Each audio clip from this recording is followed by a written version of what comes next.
All right. Tonight we have a special session in store for you, and it's very exciting to me personally because I've seen some of the progress made by members of the club in various areas, and we're going to be talking about that. So you can see the agenda in front of you. First, we're going to have a main presentation by Mike DiMario. He'll be talking about strain waves and this new craze that you may have heard about, changing some very basic aspects of how amateur astronomy is done. Victor, of course, is out of the city right now, and I'm sort of taking over for the introduction. But Victor, if you want to help with the introduction in a moment, you're welcome to do it. We'll see how well that works. We're testing the idea of dual introductions on both Zoom and live. But anyway, back to the live session here. I'm very excited tonight because we have some members of our Unistellar Student Group, a project that has run all summer with several of the members of our club who are also students in area high schools, and they're going to talk about the progress they've made this summer using this excellent and very mysterious telescope sitting next to me, the Unistellar EV-Scope 2, and that'll come up. And we'll have both those presentations, and then depending on whether we feel like we need a break, maybe we don't, I'm actually excited to bring the Unjournal Club back up tonight and actually talk about a journal article, a very important new development. You may have seen my article in Sidereal Times, or more likely you may have seen the splash in the news media in the New York Times and elsewhere about a potential biosignature finding from Perseverance on Mars. I'm going to talk about the Nature paper and bring that maybe right up close and personal to all of us. There may be some announcements that we should go through first, and then we'll launch the meeting. So I guess first announcement was, I think we'll talk about this at the very end, but I'm happy to say that observatory functions is regarding electricity and powering from JCP&L is completely finished, and the observatory is back up in good order. And thanks to Dave and Mike Matrano and eventually JCP&L. We had a good construction group doing it, so that was never the problem. It was just the permitting that was taking so long. So it's crazy, but landscaping has been completed, so we're good to go out there. I think Verizon's even working again, is it? No, that's not quite yet. Okay, we've still got a little piece left to do. But anyway, that's a great finding. It only took all summer and all the entire observing season to get it there. We will continue the observing season through the end of October, and I think maybe talk about whether we're going to do Halloween night after the break. We'll come back to that.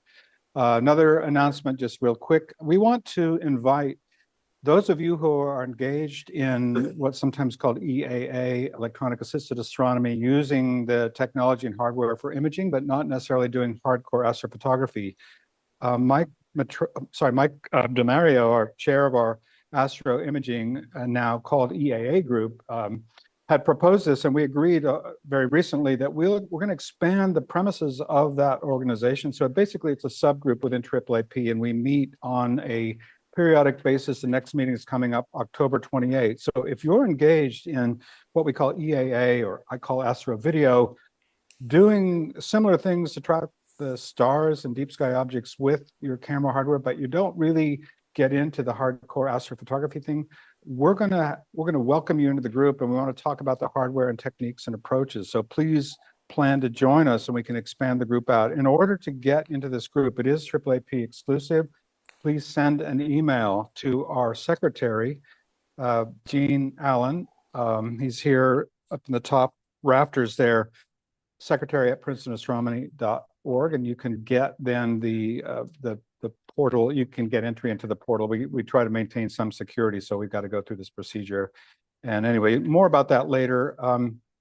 That's all the real announcements I have. I guess also I want to mention, after we get through this program, the student group has a very interesting proposal to make, and we're kind of playing it by ear. We're going to talk about the possibility of, the development of a youth group within AAAP, a subgroup. Even as we have the astrophotography EAA subgroup, we're talking about having a youth subgroup. We can talk about it at the end of the presentation with you guys, or we can come back at the end and bring it up again after we get through the Mars thing. So we're going to play that one by ear, depending on how timing is going. I think I've said enough here. Victor, if you're out there in the ether, are you well positioned to introduce Mike DiMario? All right. Well, first of all, I want to thank Mike DiMario for stepping up. We had a slight misunderstanding with our sort of nominal guest speaker. Mike, thanks very much for stepping in for us. Tonight, Mike's going to talk about strain wave mounts. His title is Smooth Moves: Why Strain Wave Mounts Are Taking Over. Um, Telescope mounts have come a long way, from bulky worm gears to sleek, high-precision systems. Strain wave mounts, also called harmonic drives, are transforming how we track the night sky. By using elastic motion instead of traditional gear teeth, these mounts offer extreme precision, near zero backlash, and compact designs.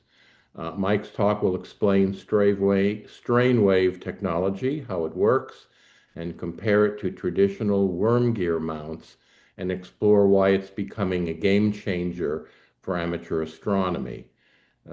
Not bashing your head uh, on counterweights is, I think, a big improvement as far as I'm concerned. So a few words about our guest speaker. Michael DiMario has recently retired from Lockheed Martin, serving various executive roles, and has held executive engineering positions at General Electric Medical and Lucent Technologies Bell Laboratories. Michael has 6 patents, a published book on systems engineering, several published book chapters, more than 50 peer-reviewed papers. He's been interviewed and quoted in Wired Magazine, GPS World, Sifted, and the Financial Times. As you know, he's the chair of our club's astroimaging group, spends a great deal of time at night astroimaging, and does considerable astronomical history research. He co-shares the earliest pre-covery of Pluto on Edward Barnard's 1909 photographic glass plates located at Yerkes Observatory. So, Michael, thanks again for talking to us. Okay, Victor, thank you very much. Can everyone hear me fine? I guess I hear an echo, and I need to share my screen here. See my screen. First of all, I want to thank Rich Sherman. Rich Sherman actually suggested this talk. Rich is down there in the Southwest Florida AAAP chapter. And he actually suggested this talk as a needed talk, and so this is a while ago, a few weeks ago, a couple months ago, and so this is just a opportune time. It actually was originally going to be a 10-minute journal talk, but because of Victor's problem that he ran into, I just expanded the talk. So anyway, it's about strain waves, or better known as harmonic drives, and they're fairly new, and there's a lot of confusion about them as to what they are, and a lot of folks have just never heard of them. Even very knowledgeable people, even out at the observatory, we ran into that, and I can't seem to. Okay, so on the agenda, we talk about mount types, and many of you know about different mount types, but just I'll quickly go through them because just for people, some folks that just are not aware of all the different types of mounts, and then talk about the drive systems associated with those mounts. And of course, many of you already are knowledgeable about those, but again, many are not. And then of course, to talk about the strain wave harmonic mounts. Strain wave is a generic term. Harmonic is actually about the harmonic company that actually produces them. So when you hear people talk about harmonic drives, they are actually probably referring to the generic word or generic drive, when in fact, harmonic is a very specific drive by the harmonic company that actually originally started to manufacture these drives. Strain wave is the generic term. Okay, so what's the importance about mounts? Many of you know this, but again, it's about getting stability, to minimize vibration. It's about pointing accuracy, especially for go-to mounts, right? If you say go-to Andromeda, you want to be dead on Andromeda. Tracking, especially for EAA and astro imaging, tracking has to be right on and always accurate within, especially for many hours of tracking. Weight accommodation. Scopes are getting larger and they're getting heavier, especially with all the astro imaging gear. I mean, even mine, I've got camera, I got off-axis guider, I've got filter wheel, seven filters, and I'm adding on a lot of weight plus the scope itself, right? So the mount has to be able to accommodate that as well as track well, especially with all this additional weight. And of course, ease of use, right? For visual as well as astro imaging. For visual, has to be easy to manipulate and maneuver and be able to move to wherever you want it to go. Astro imaging requirements, I just stated many of the requirements, tracking, and being able to go to, et cetera. So, mount types. The most prevalent mount that you probably see out there are actually alt-azimuths. And this guy right here is called a one-arm alt-azimuth. Alt-azimuths can be like this Meade, which is a fork mount. You've got a knob up in the right, upper right. That is an alt-azimuth. So basically, alt-azimuth is up and down, left and right. That's a simple alt-azimuth. Just like a camera on a simple tripod. That's alt-azimuth. Up and down, left and right. And so there are a lot of good scopes. The Celestron, the Skywatchers, Meades, and this type of scope here, which is called a one arm because it's one arm, versus two arms or the fork mount.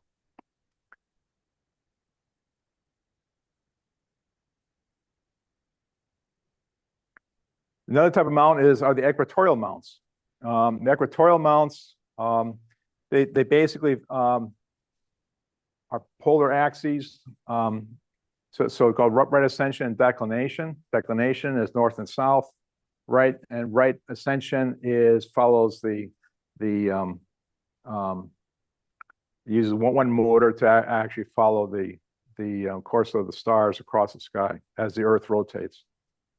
The equatorial mounts are much heavier because of the multiple gearing systems, and good examples are the Lost Mandy mount, which is picture my mount here in the lower left, the GM811. That's a Takahashi mount, but that's on an ADM. Strain wave. This is the Lost Mandy mount with a C9 on it. Of course, it's on a dolly system.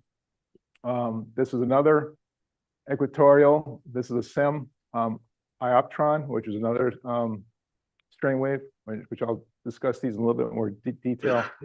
But basically, the difference between alt-azimuth and equatorial is it's, as I already said, alt-azimuth is left and right, up and down, whereas equatorial actually follows the celestial pole, and the declination is up and down. Most of the movement is on right ascension, and so that's the most, and that's what you polar align to, is using right ascension. Interesting note though, is on the SEMs. This is called a SEM, and a lot of folks call it a center balanced equatorial mount. So you can see it's sort of awkward. The scope is, you look at it, you think, well, why isn't it falling to the left, right? Even though it's counterbalanced with weight on the right, but it seems kind of very sort of awkward.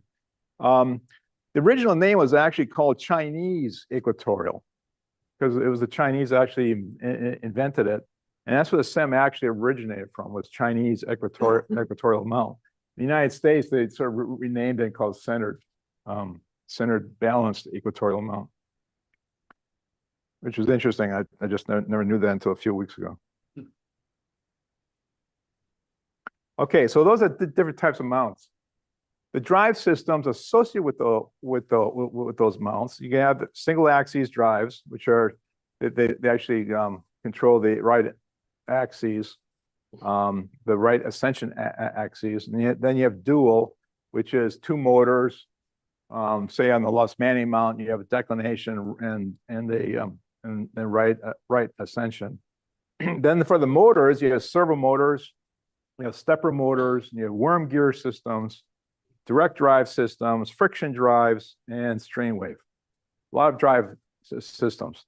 The majority of the modern mounts today, though, are a combination of steppers, worms, and strain. As far as the amateur variety of drive systems, the more expensive professional ones, you see probably more of the direct drive systems. Very, very expensive, very accurate. Also very bulky, very, very heavy. Stepper motors used to be around maybe about 10, 15 years ago. You see more worm gear systems now, like the Los Manning are 100% worm. The Skywatcher EQ systems are a combination of steppers and worms. So you'll see hybrid systems now, which accommodate both types of gearing systems. And of course, we have strain wave. Strain wave is two, and I'll be talking about them. Two, comparing the iOptron system and the ZWO AM5 system. I just chose those two because I have the AM5, and the comparison of the particular one I'll be talking about was the iOptron. And I'll talk about a little bit about how they work. But basically, there's a wave generator, and I have pictures, which I'll get into. But it gets a little bit more complicated. And but basically, there's no counterweights necessary unless you really get heavy. There's no backlash. Show why. And they do have periodic error, but it's a very complex periodic error. And once I show you the pictures, you'll see why. Again, strain wave is a generic term. Harmonic drive is specifically to the harmonic company.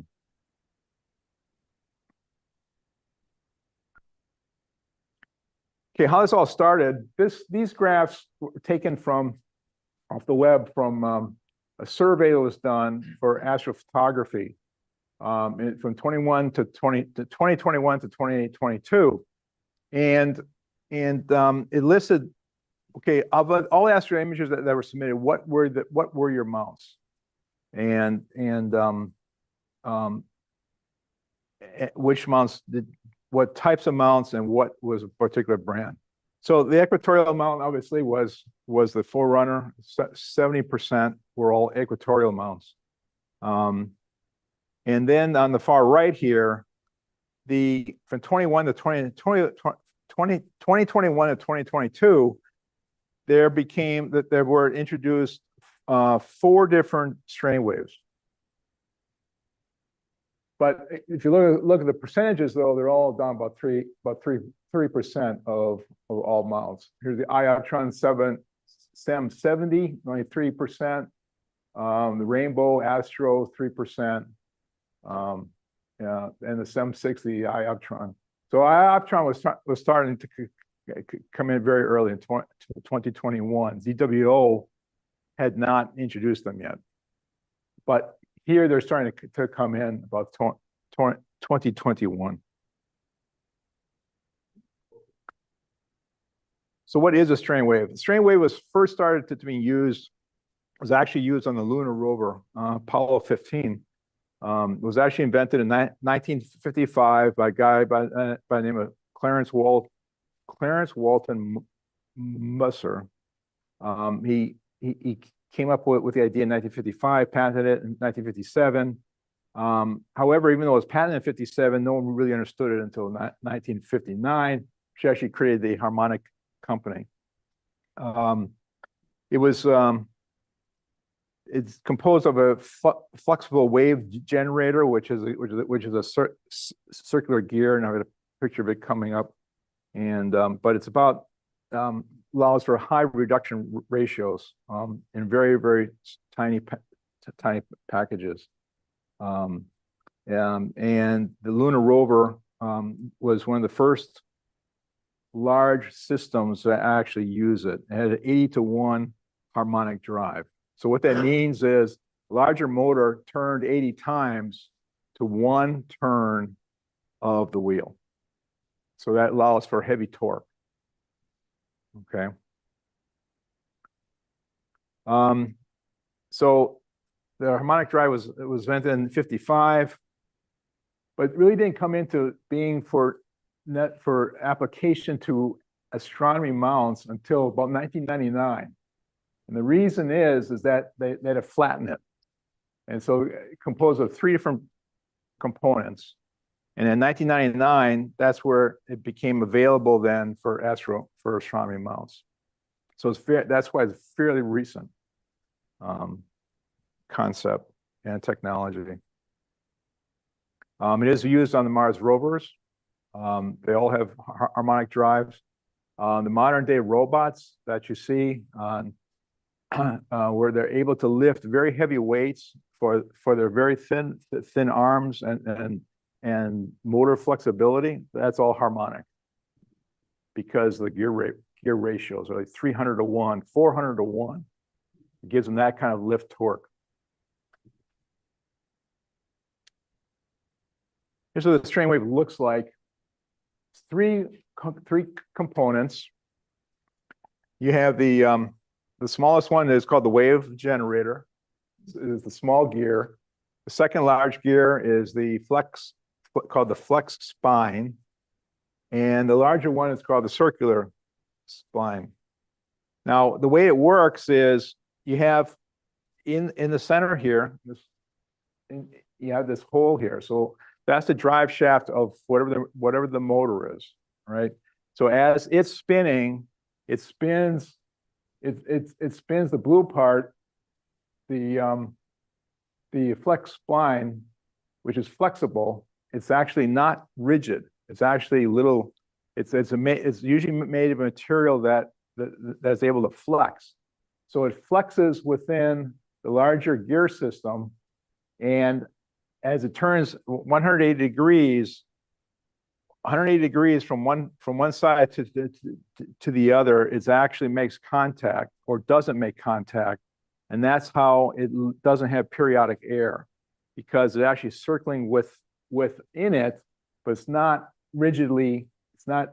If you look at the pictures closely, it's not rigid in the gear to gear, right? So the green, if you look at the picture, the green teeth is 1 to 2 teeth less than the outer gear. Okay. Clear as mud.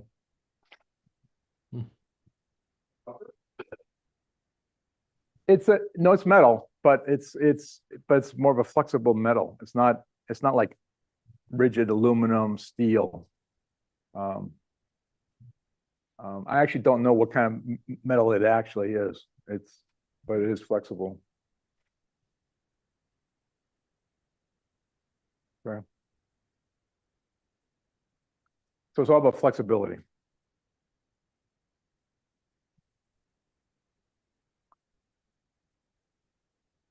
Okay, so these are the different types of harmonic drives that are currently out there. I picked on the ZWM AM5, which is what I have, and to make a comparison to another strain wave, I picked on the Ioptron M27. The reason why is because their weight capacity is very similar. The ZWM5 is rated at 28 pounds, and the Ioptron M27 is rated at 30 pounds. However, it can go to a max, both can go to a max of 44 pounds with a counterweight. Okay, and that's why I picked on those. However, if you do that, I had these two pictures here. So the AM5, even with this large scope, I think that's a C11. On this picture, they actually had to add a counterweight. All right. But even when you add the counterweight, if you get a large breeze,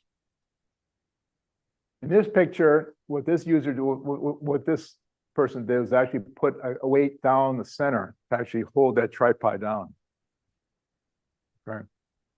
So even with this additional weight, even though it can handle it, it becomes on these smaller tripods, becomes very sketchy as far as being able to, it might flip over.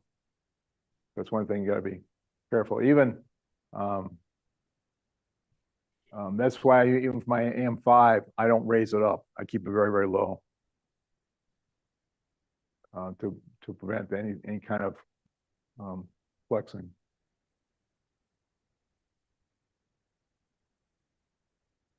Some of them get pretty heavy. Here's a crux, hovering crux, 110 pounds or 130 max.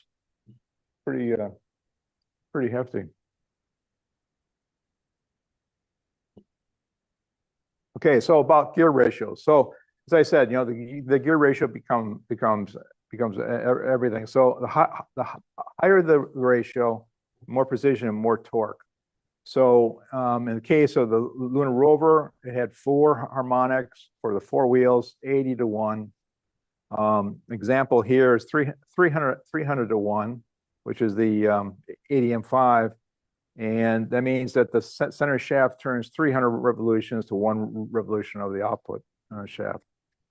Now, what gets confusing in this is you're mixing older technology, being the micro steps, the stepper motors, with worm gears and harmonic drives, or the strain wave. So you have 2 terms out there called micro steps and ticks. So microstep measures the movement of the stepper motors. All right, so that's about incremental movement of the motor itself. It has nothing to do with arc seconds and how well it sweeps across the sky. It's about how accurate, how small the motor can move.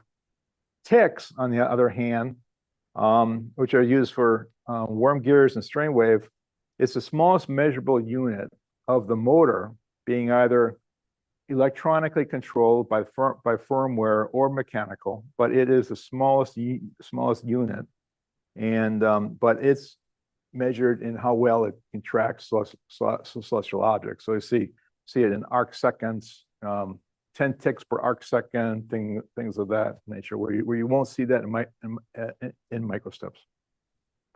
The 4 pictures here. The AM5, this is my unit down in Florida. The Takahashi on it, with some gear in the back, handles the weight well. Here's a Skywatcher EQ6R. I know many of you have this one. This unit's one of the reasons why I picked it. It's my mount up here, the GM811, with a C9 on it, and Lost Manny mount. And the Ioptron HEM27 as a comparison. And I know a few of you, I think, have that mount. Picture of the strain wave, that picture up there in the far upper right is a picture of the strain wave for the ZWO AM5. Very much like the picture on the previous slide. Three components. Although I haven't taken mine apart to actually see it. I got that off the CWO website. Right, so here's analysis. It took a while to assemble this because a lot of this data is not available, especially for the strain waves. It's like they don't want to publish their data. But basically, I broke it out by, of course, the mount, the drive type, the weight, the gear ratio reduction, ticks per revolution or counts per revolution. The counts is the stepper motors.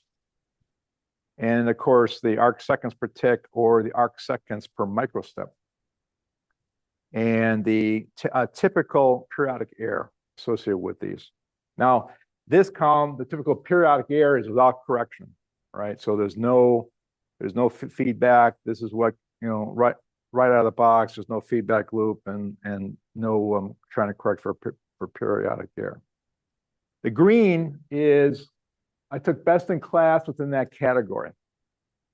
Okay, so the ZWOAM5, the strain wave, that was labeled green only because all the others had other associated gearing systems. The ZWO is a straight stick strain wave, doesn't have anything else.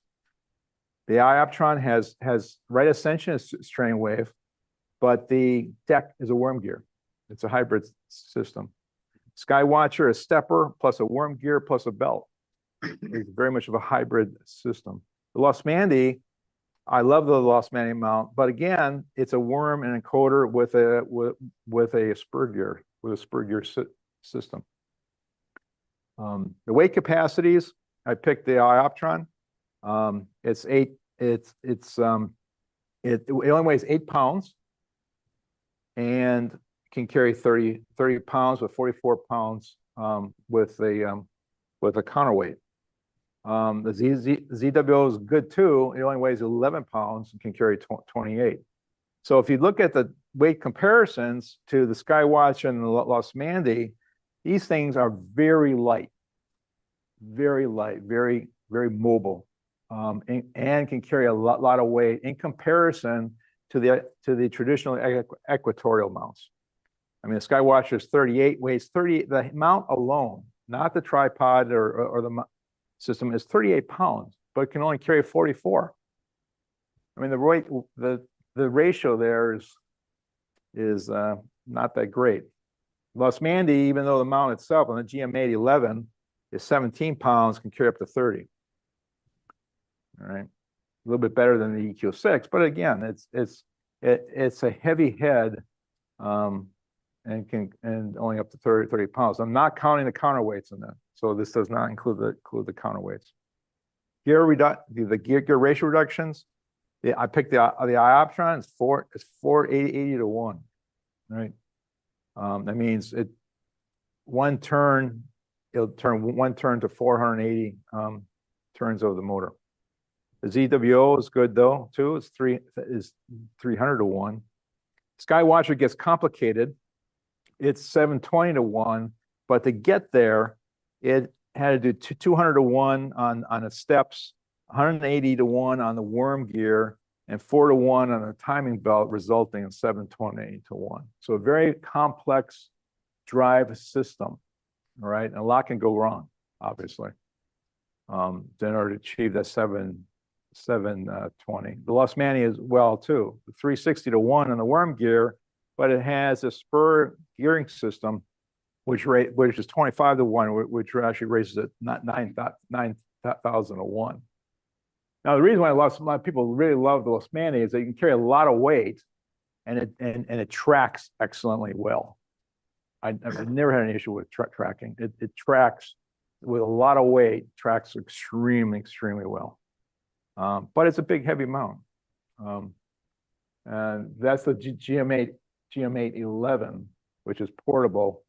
Some people argue, is it really portable? The G11 is much heavier mount, much larger. And it's not really, I used to have the G11, and I tried to port that thing, and it was just too heavy. On the TIX rev, counts rev, 13 to 14 million, 12 million, 9.2 million. You can tell that the two equatorial mounts are the same, which actually I found surprising, actually. The 9.2 on both of them. The strain waves, however, much more accurate. I mean, 13 to 14 and 12. So the ticks per revolution much more accurate in their tracking. And of course, the arc seconds per tick, arc seconds per microsecond. So the ticks per rev reflects then to the arc seconds per tick, and that you get very accurate tracking, 0.09 to 0.1, very small. And the iOptron, those two, I mean, those are within variation of statistical variation. And of course, 0.14 for the two equatorials. The typical periodic error, arc seconds. Because of the spurs, the lost Mandy is 5 to 7. That's why I was saying that the tracking error and the periodic error for lost Mandys is very, very, very good. So that's 5 to 7. However, the ZWO and the Ioptron 10 to 15, and of course the Skywatcher is 10 to 20. The periodic error is not very good on the EQ, but again, very good for the strain wave. So if you look as to where all the green blocks are falling, they all fall on the strain waves, with maybe one on the lost Mandy on the PE. But in this chart, strain waves dominate. It's a much lot larger chart, hard to read. In fact, I have these here. I've got 15 copies here. If you're interested to pick up a copy, it's this chart and the previous one. But again, where are the greens lying? Right, the greens. If you look at best in class of that category, the bulk of them fall within the strain wave. So if you compare the strain waves against the two equatorials, the strain waves went out, especially on portability, being lightweight, and the ability in which to carry a lot, very large weight capacity. Hands down on that one. In theory, the strain waves, the literature talks about 1,000, 1,200 millimeter for focal length. But again, it's about not having these huge scopes like a C9, C12, C11s on these mounts. Although people are putting these large mounts on. So I think that's just in the documentation, but people are doing it.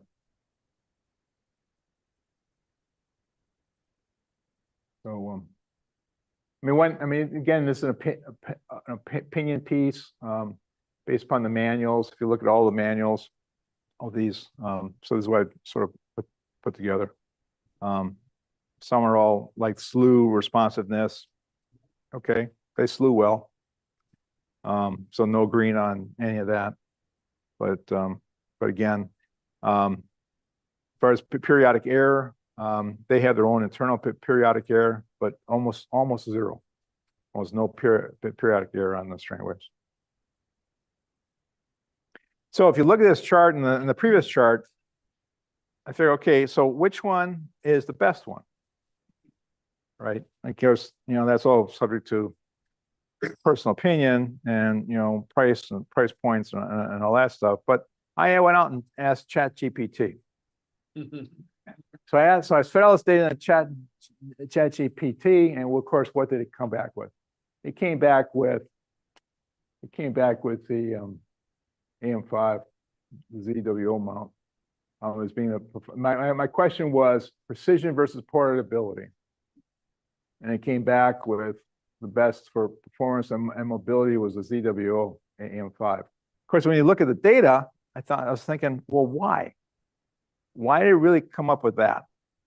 And if you look at it, if you look at the data, what I can only surmise is it liked the fact that the AM5 was strictly strain wave, whereas the Ioptron was a hybrid, strain wave versus strain wave and deckworm. But if you look at the data, I'm thinking, why did it choose that, right? And that's the only thing that I could come up with as to why it thought that. Skywatcher, it actually came up with this reason. So a Skywatcher has said it has a long drivetrain, although good capacity. Lost Mandy, mechanically robust. ZWO was lightweight, strain wave. Best balance. Ioptron, lightest hybrid. So I think that's what ChatGPT really didn't like was the hybrid. But when you look at the data, it's really a toss up between those two, the M5 and the Ioptron. So that's why you look at, you know, what are folks now bringing out to the field, right? It's a mixture of the AM5s or the ZWO, the smaller version of the AM5 or the ioptrons. You're seeing a lot of them out in the field now, and you aren't seeing the equatorials as much any longer. Equatorials, however, are good for observatories. I mean, if you got a backyard observatory and it doesn't move, what do you see there? You see equatorial mounts. And if you have enough money, you probably see a direct drive. But that's the reason why the market's now. Now, price points. If you look at a Gina Astro and some of these other retail outfits, with the tariffs now, these come from China. The AM5 zoomed by 30% a couple months ago. So they're feeling, so the effects of the tariffs are now there, and of course they're not produced in the U.S. So against the equatorials, they've gotten pricing, but that's the current status. Any questions? You ran over a little bit, huh?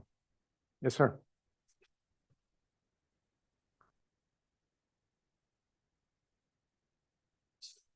The inside was less than the outside. How does that affect your like you said, it made it less? Yeah, that's a good question, and I don't quite understand that because I haven't seen a simulation as to why I could not find an explanation of that. Well, I know that there's a difference of 1 to 2 teeth, but not more than 2. And I don't quite understand. So it doesn't remain locked. And because it's not locked, it can't move within it. That's how. So periodic air, especially backlash, right? But if we move, it has room within those teeth. So that's going to get backlash.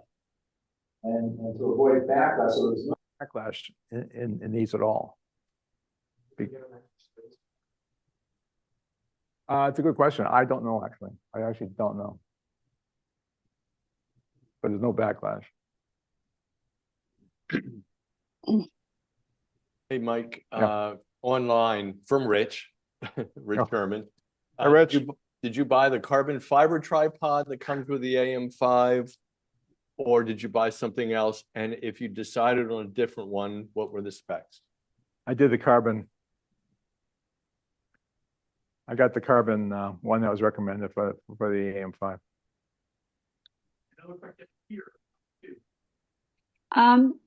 Can I ask a question?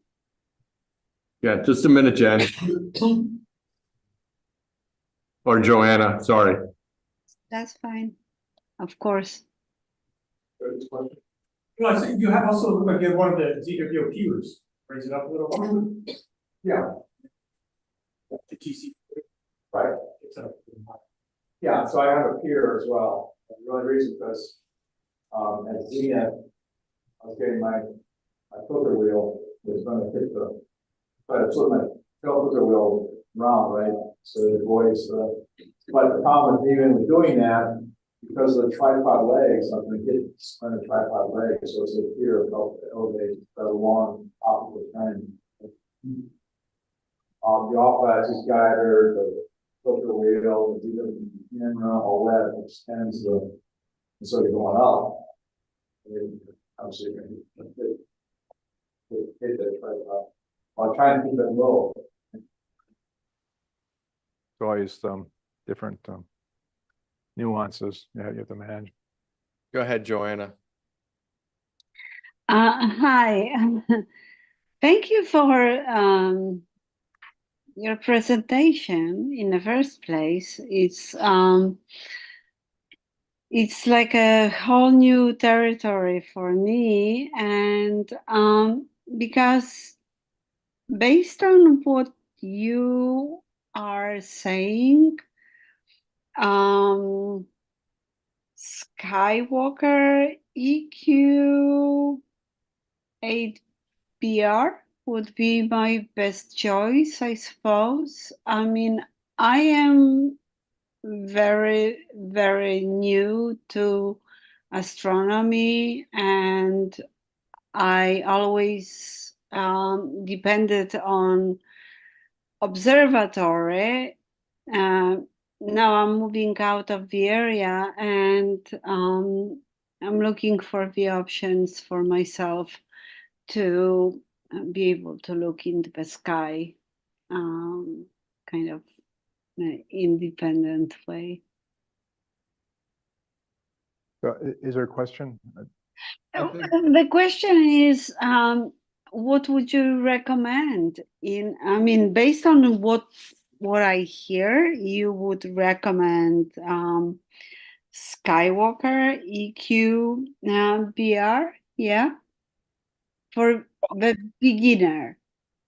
I'm gonna frame myself as a beginner.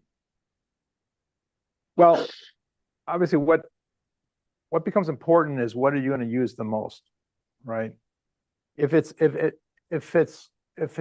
heavy and bulky, and you're spending all your effort in carrying it around, setting it up, you're going to gravitate away from actually using it at all, right? It's going to stay in your garage or your closet, and you're just not going to use it. What I find about the strain wave, especially my AM5, okay, case in point, my own experience, right? I've been doing this since I was 25, 26, right? I used to have the G11, right? That's where I started. Mm-hmm. The ability, my GM8, which I would say I'm very efficient with it. It still takes me 15 minutes to fully set it up, polar align, do all that stuff that's necessary, right? And I just do it, and it's sixth sense, and I just do it. But it takes 15, 20 minutes to Yeah. do it. The AM5, my AM5, I only spend 5 minutes. It is unbelievable how well I can polar align, get it right. It's dead on, and it's lightweight. I can pick the whole thing up with one hand Mm-hmm. and move it. And if I'm wrong, if I need to move it, say there's a tree in the way, I can pick it up with one hand and move it. I can't do that with my GM8. I cannot do it. Okay. It's too. So all of these need to be polar aligned. Yes. All of the mounts Well, that you were talking good- about. good need to be question. polar aligned. They don't need Thank to be you. polar aligned. You could do plate solving, different points of the sky, especially with the ZW. I'm not familiar with the Ioptron, how that system works. But the ZWO with the handheld app, you can do plate solving anywhere in the sky, and it will know where it is. I imagine the Ioptron does the same thing. Okay, but you're talking about like already going toward the astrophotography thing when you're talking about plate solving. Remember, she's thinking Right. So beginner for EAA and just for visual, you don't These- need to do that. Right. these You still gonna have to Thank you, know where David. you are a little bit, right?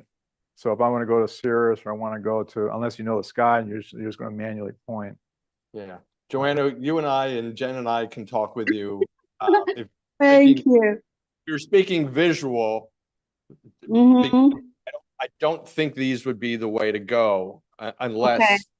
you learn polar alignment. And if it's real simple, It's real simple. okay.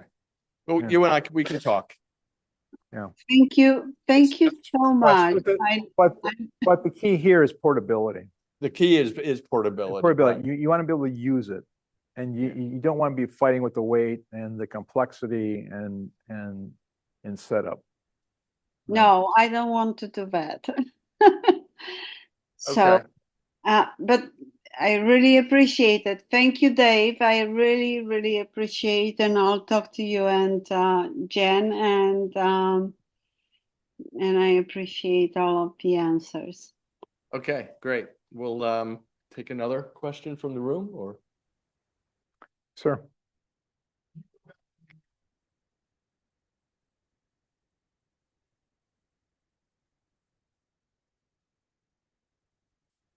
I guess I'm mechanically challenged. I'm still trying to understand how that structure could be these large production videos. A couple of words back again about transferring between those 30 seconds to the right.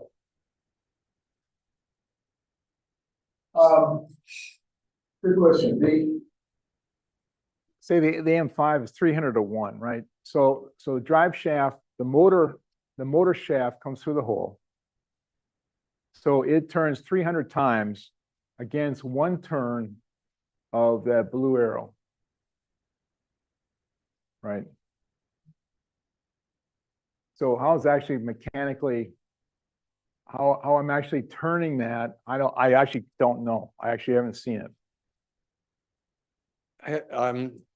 Are the ball bearings, I guess there's, I don't want to call it slop. Is there, what's the word, Tom? What am I looking for? Is there movement of the ball bearings that just basically rotates the green portion by friction of the ball bearings against the inside? I'm not sure if I can. Well, I think that maybe we can't answer all these. Yeah, questions, okay. but maybe look at Mike to dissect it. Yeah, take yours apart. Yeah. You don't Yeah. own anything until Yeah, you've I mean- taken it apart and put it back What- together. Yes. The center here is not round, it's elliptical. Right. So That's, yeah. it's But- not- portions of it are grabbing and portions of it Are not, it's right. disengaged. I think that's what eliminates the preoperative. Right, but it's only grabbing 100 degrees from each side. Right? Where it's not so in this one, it's grabbing on the top and the bottom, but it's not grabbing on the left and right. And as it rotates, it continues to grab, but they're always 180 degrees apart. That's canceling. It's canceling out, right? Right, but how is it turning 300 to 1? I think that's the question, right? And I tried finding that, and I couldn't find that. So, Mike, I'm wondering how durable are these things? You have a middle element there that's flexing. I'm thinking fatigue. Do these things last a long time, or are they easily replaceable?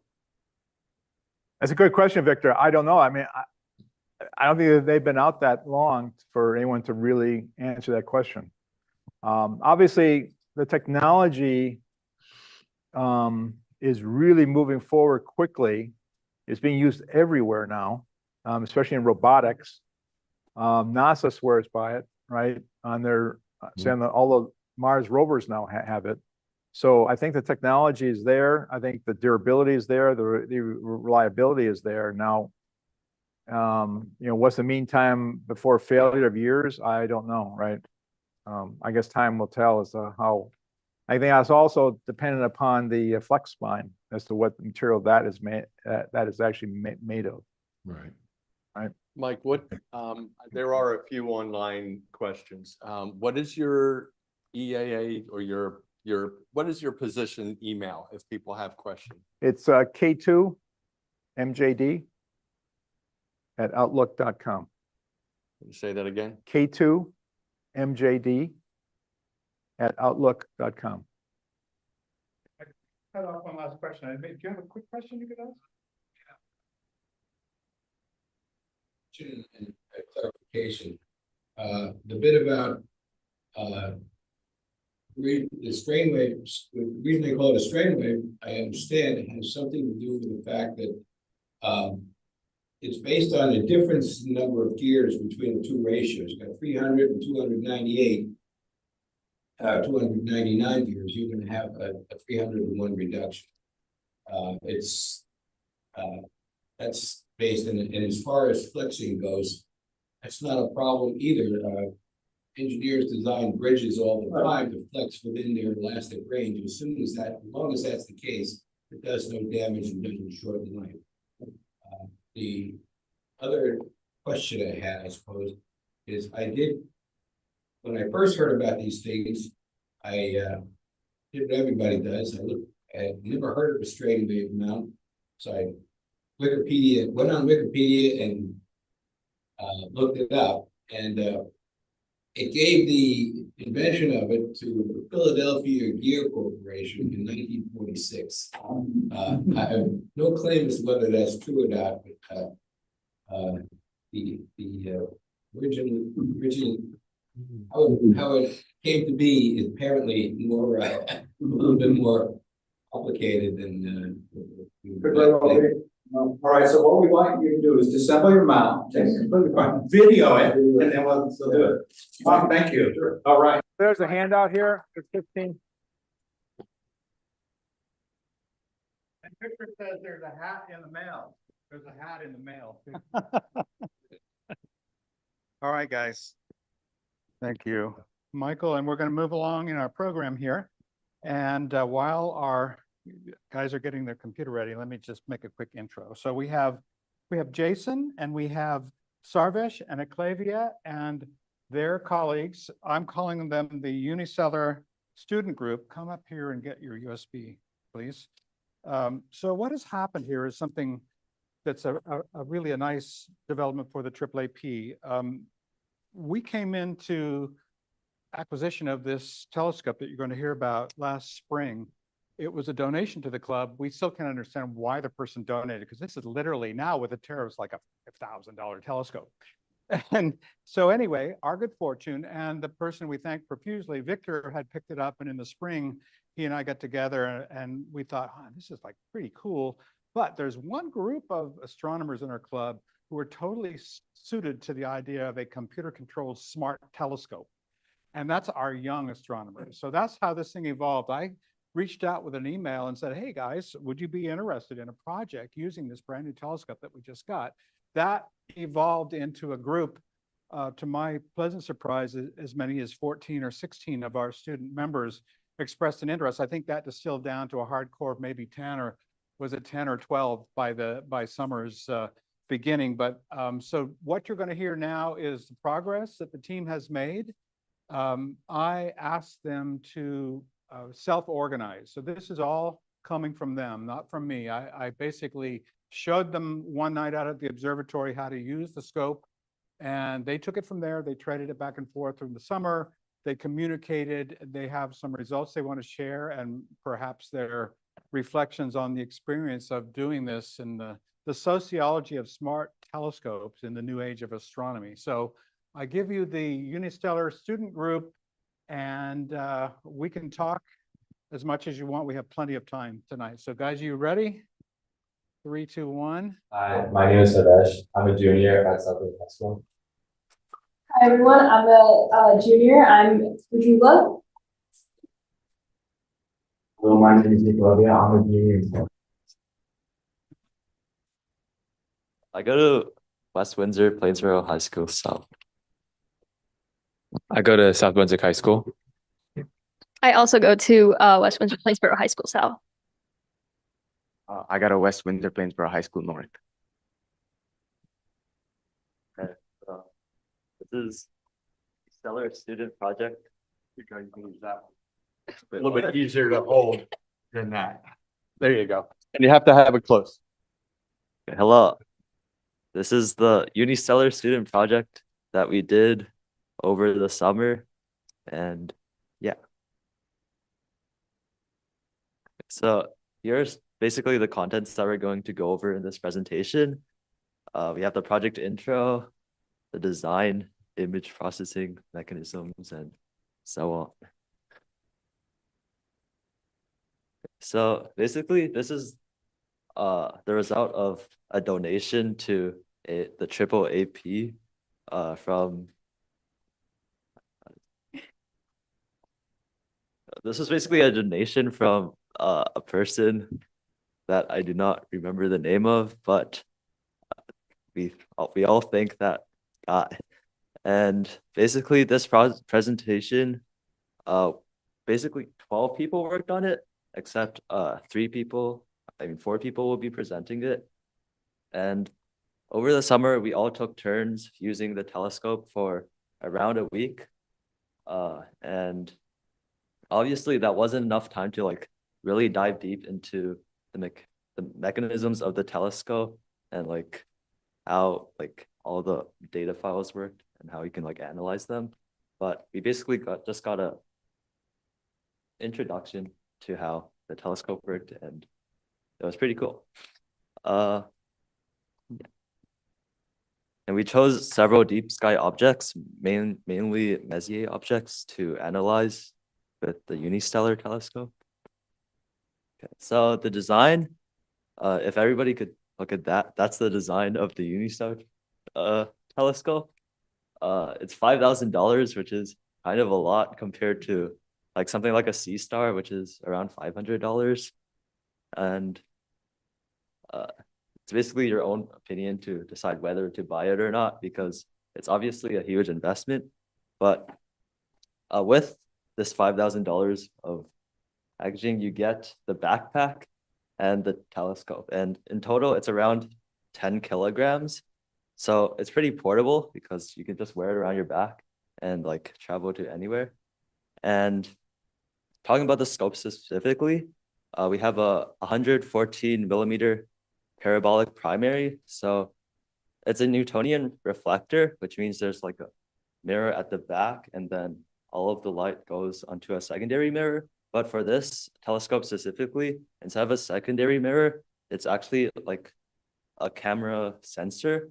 So there's a sensor that gathers all of the light from the primary mirror, and that sensor basically sends a signal to the eyepiece. As you can see, the eyepiece is basically the bulge on the side. And like, this isn't a telescope where photons from the stars are actually going to your eyes. It's just displayed on a screen. So when you look through the eyepiece, you're actually just looking at a screen. And there's also a Batinov mask for like focusing the light. As you can see on that image, that's the diffraction pattern that's displayed, and you want to have the middle line intersect basically right between the two like X-shaped lines. And the mount is, as we just learned, it's an alt-azimuth mount, and it's driven by electric servo motors, and it's really smooth, which I really enjoyed when observing. Yeah, and the custom tripod is also really cool because like everything is really form-fitting and it's really smooth. And for the mechanisms, all of these mechanisms have like fancy names, but I'm just gonna try to make it simpler for everyone to understand. So the first one is the Nikon high precision optics, and there's a mirror sealing process. So basically inside of the telescope, everything's just sealed really tightly. So like, it's really easy. I mean, it's really easy to have like all the mirrors stay in the same place because it's sealed. But like, there are still factors that can affect the collimation of the mirrors, such as like temperature and environmental factors. There's a smart star finder technology.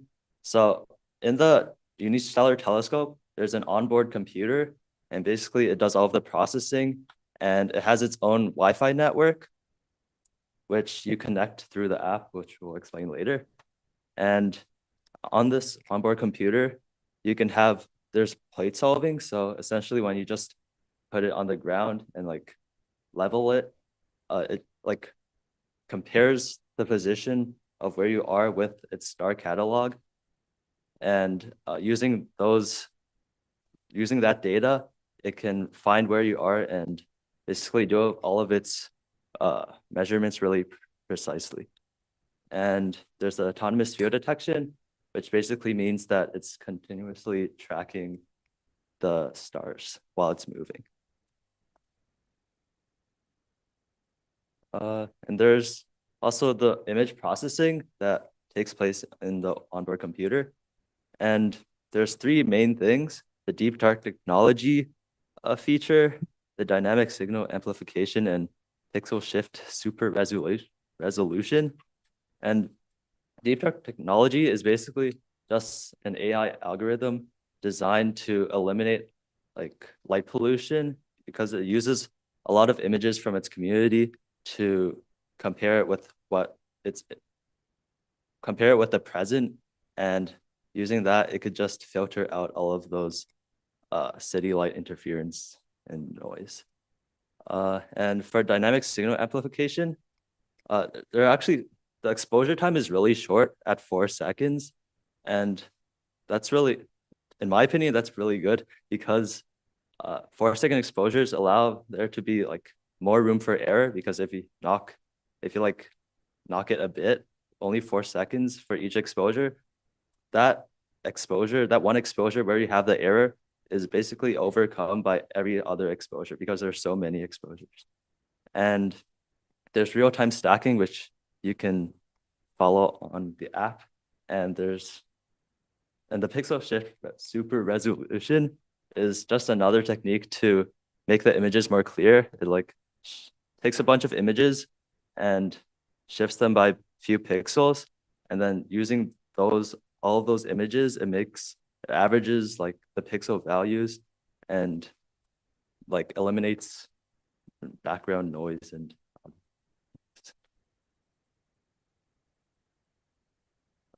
here are some of the images that we took with the Unistellar telescope. Notably, you can see that there are actually 2 types of images that you can take with the camera. There's one where you can have this circle around the object that you're taking the picture of, and it'll actually show some data. So here we can see it's M64, the black-eye galaxy, and you get the exposure time and the date, also latitude and longitude. This slide is basically just to show like the regression of the stacking. Like this one's 16 seconds, that one's 68 seconds, and that one's 10 minutes. And you can really see the difference between the first one and the last one. It's advertised on the website that the best exposure time is around 6 to 10 minutes. And like after that limit, there is still improvement, but it's going to be less noticeable than like 16 seconds to like 10 minutes. Here is an example of that. This one's 6 minutes, 10 minutes, and 12 minutes. And like you can still see some improvement. There's like brighter pixels, and the colors are more vivid, but there's not really like a vast improvement, which is what we usually want. This is just more. This is Lagoon Nebula. These are like 1 day apart, which is why they're like off center a bit, but yeah.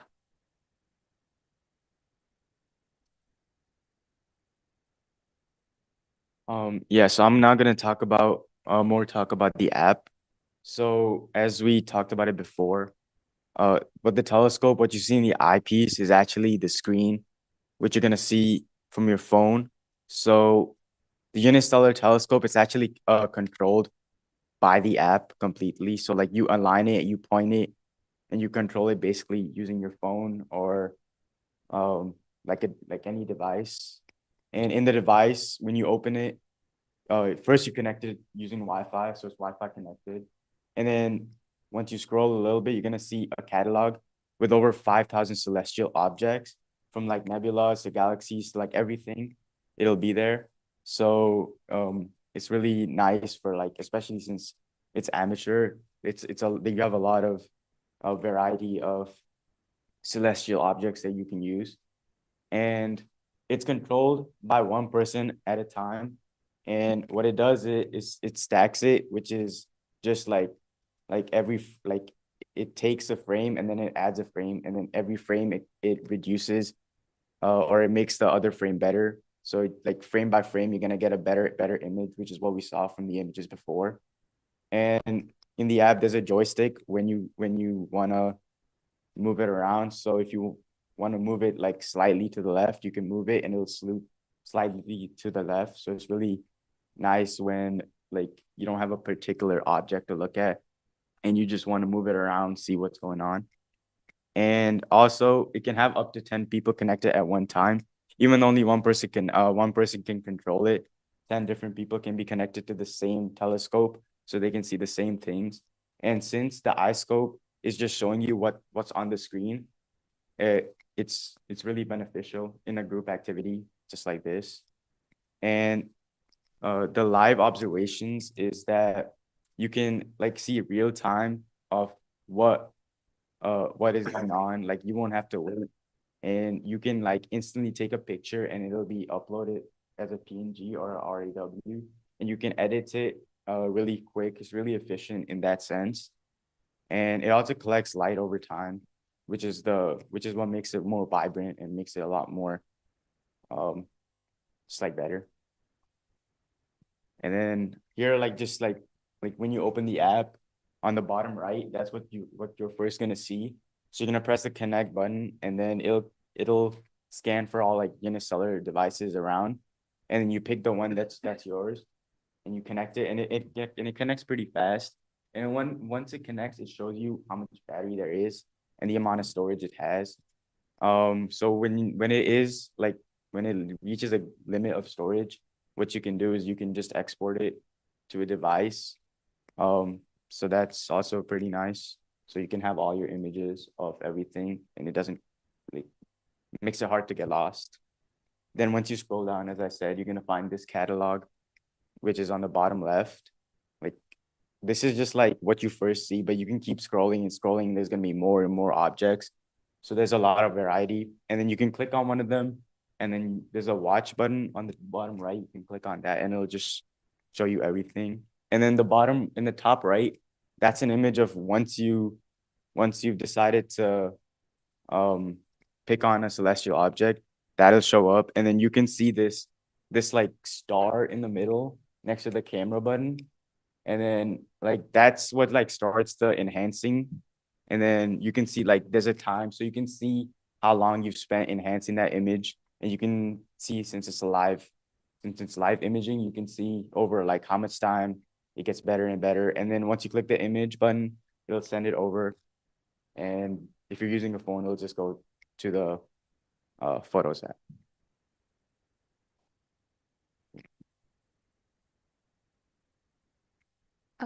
Okay, so basically this couple of slides I have pictures of specific objects that were observed through the telescope. So on the left is the Lagoon Nebula, the right Trifid, M20 and M8.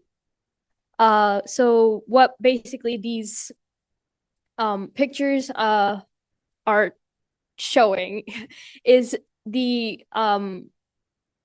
overall enhancement that the telescope eventually over a period of time was able to give. Like the Lagoon Nebula, even though it's only for 6 minutes, there's a lot of coloration, vibrance, and same with the Trifid, though I did spend more time on it, 12 minutes. I just kind of want to give a comparison with like multiple different types of objects. So these are the nebulas. Another two nebulas, the Dumbbell and the I believe that's the Ring Nebula. Yes. So although like the Ring Nebula is like extremely small, you can still see a lot of coloration with that object as well. Yeah, so nebulas overall had a lot of coloration. And moving on. So I did Altair, part of the like 3 stars that make up the summer triangle, as well as the moon. In Altair, like because of the collimation, like the manual collimation, you're able to get like very precise linings and imaging from that.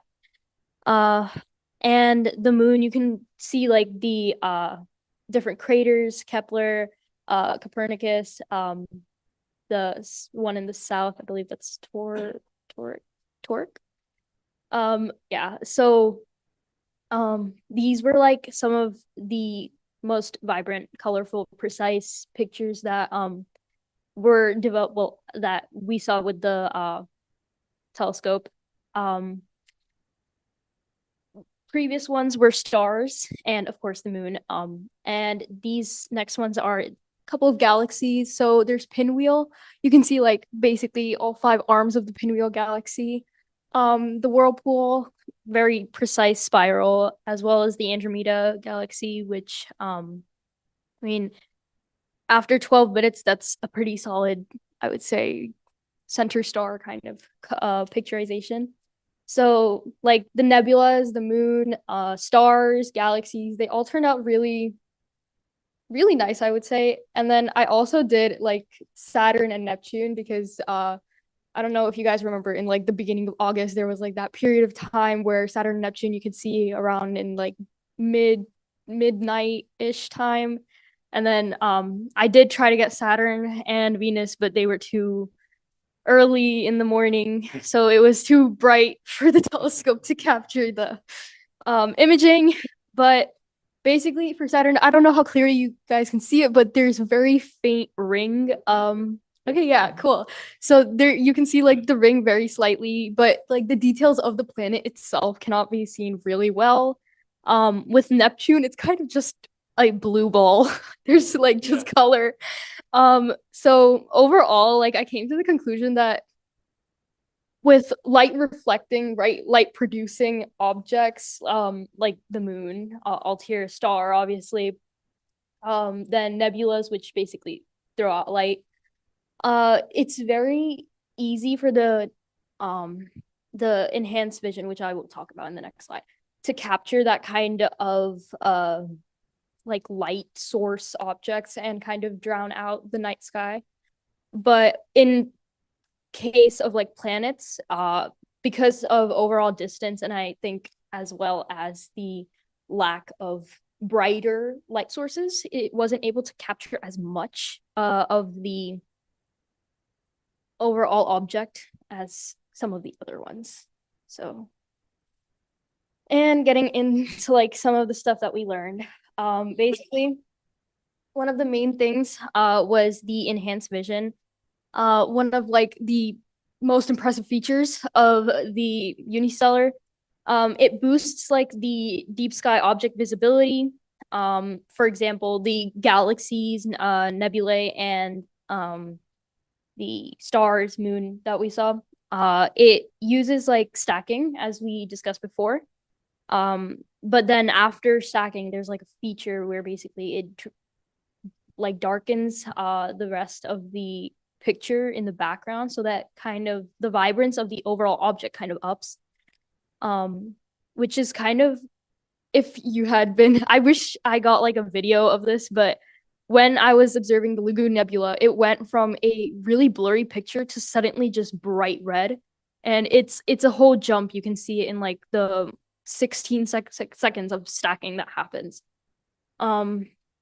So because of the aperture of the scope, it also provides an like really detailed deep sky view, which I hope was like obvious from like the moon, how like visible the craters were with that. It was really impressive to see the like different types of geographic features of the moon.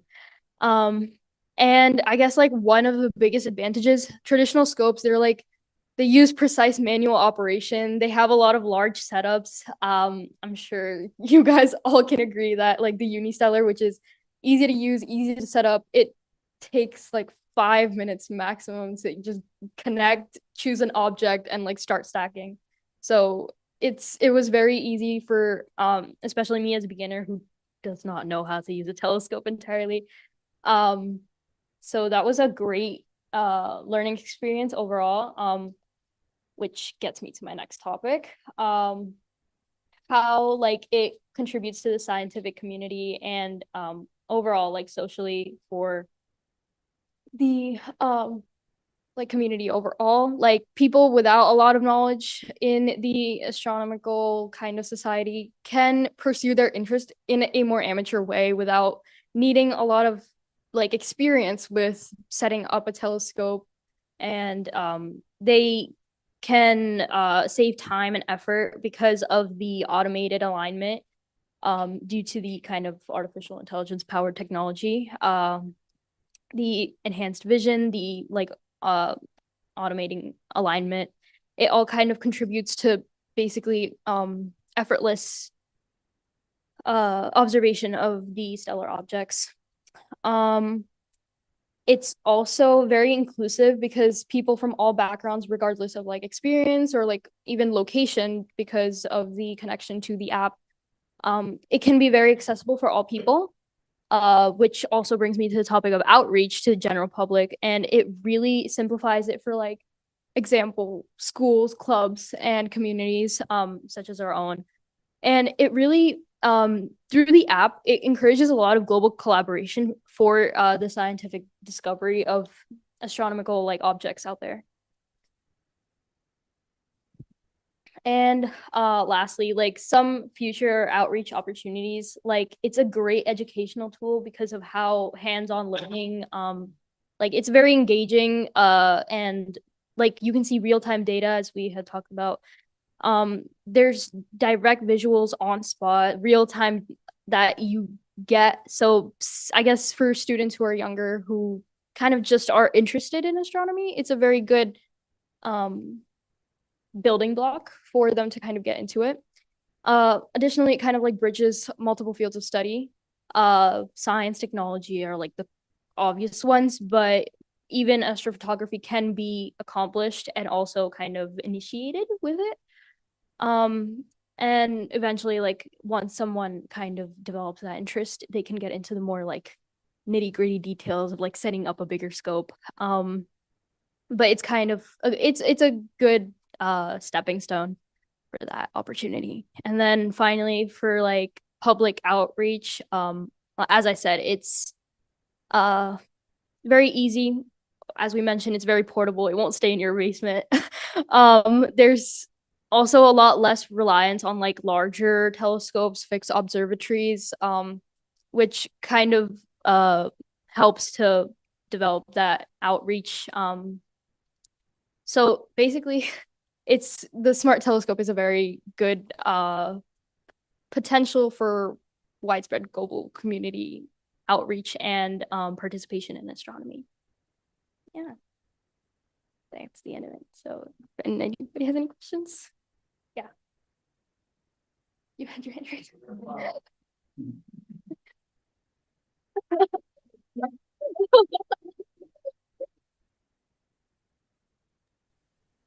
Time for a few questions. Did anybody have a question? Yeah. Okay, so can you stack? Yeah, definitely. Like there was, I believe, an object that all the people stack, like as Jason said, you can stack for multiple amount. Like you can keep going. You can stack much stuff. That's where that leads me. I was just curious if you do that because if you can stack for longer periods of time, it has tracking in it. Can you disable the tracking or no? You said it tracks like something is moving. Can you disable that or no? What would you need to say? Well, because if you're looking at like maybe like a farther comet, you want to use the stacking over a longer period of time. You can almost get like a streak. I'm imagining I can get like a streak image of the comet moving across. As long as it doesn't track, because if it tracks, it'll just look like the same thing over and over again. But if you keep it still, and you just have the same picture being taken over and over again in the same place, you'll see the comet kind of moving over like maybe 30 minutes. So, just an idea. Any other questions? Well, this comets are an entirely different thing, and I'm not sure this telescope. I don't know of any telescope that does comets. A C-star with some tricks. With some tricks, But okay. it's So you could get a relatively cheap, take a long To look into it. Question for you guys. So you talked about the eyepiece, and it's not a physical eyepiece in the light path, but that it's still kind of cool. I find it fascinating to look in there and see the same thing on your cell phone, but somehow it's different. What should you think of this? Because I know Unistellar has other models where they don't have. This is the highest expense model, partly because of this Nikon part of it. What's your opinion? You like it? You think it's?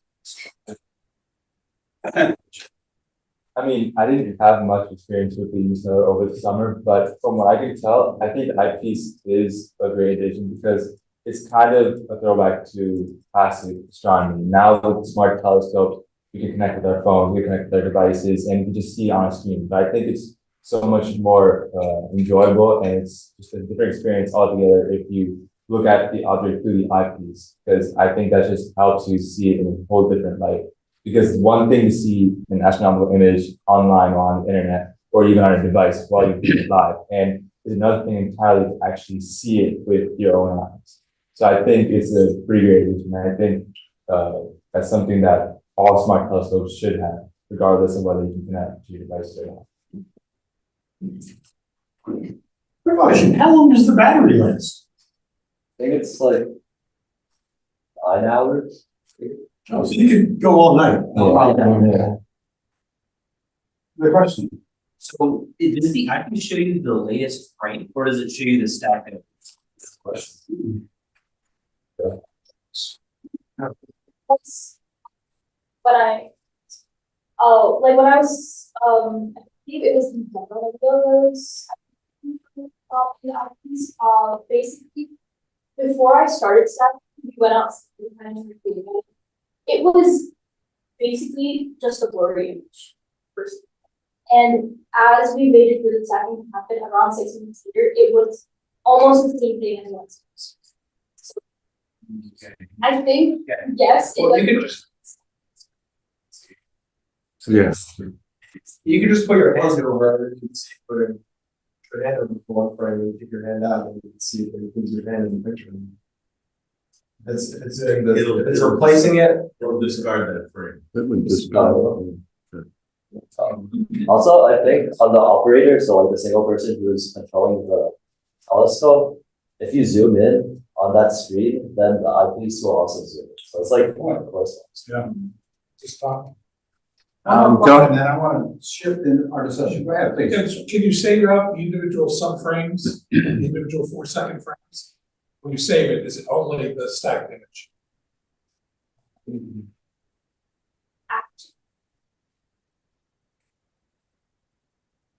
There are fit files. I'm not. Okay, yeah. I haven't done. Okay, yeah, so we'll do fit files, because you can then take it out and do your own processing. With individual. That was maybe for the next wave of the project. Here we go. Because it's done a tremendous job. I know that you have to share it. Everybody got it for maybe a week and a half or something. Some of them maybe. But no, we're really happy to see the progress. This is my hand here for this.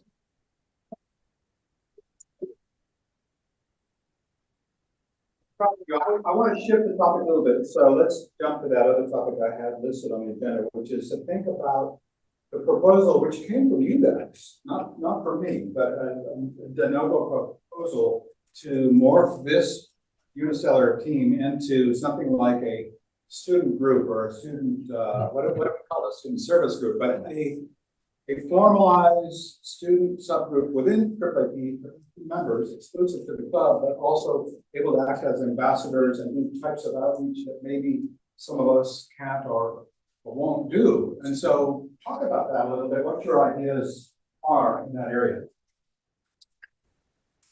So, Regina talked about the Unistellar earlier and its impacts on outreach and how this is a smart telescope, very easy for astronomers or people who are just starting in astronomy to use.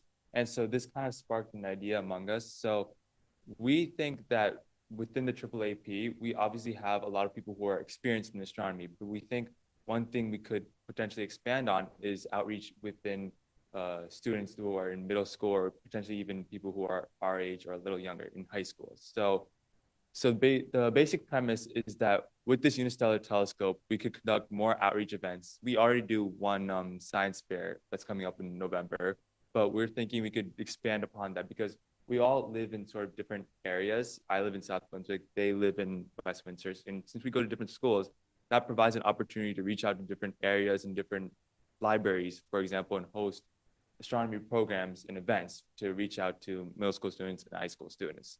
And so basically what we're thinking we could do, we could host events in the libraries and conduct workshops, for example, to teach younger students about certain topics in astronomy.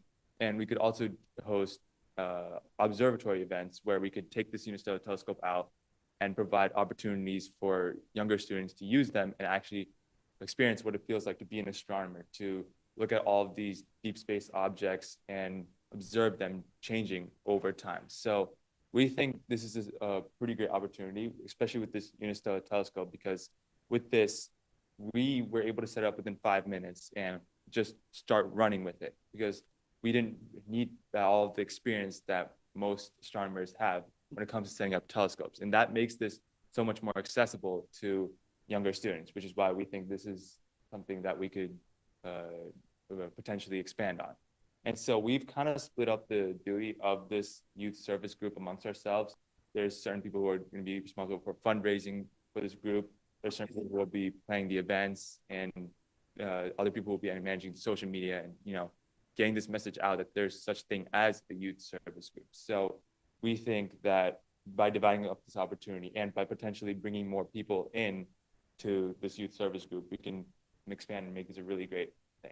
And another thing I wanted to touch upon, this is something we talked about recently over a call on this weekend, but I recently did this, I participated in a competition over the summer, and while the details of the competition are important, what is important is that there's also an ambassador program. So if you compete in it, you also have an opportunity to become an ambassador and host events. And this organization is international as well. So there's a lot of fundraising, there's a lot of sponsors. So there's a lot of opportunities that could come with that organization. So we think by signing up for a position as an ambassador, we could also potentially expand our horizons for this program exponentially.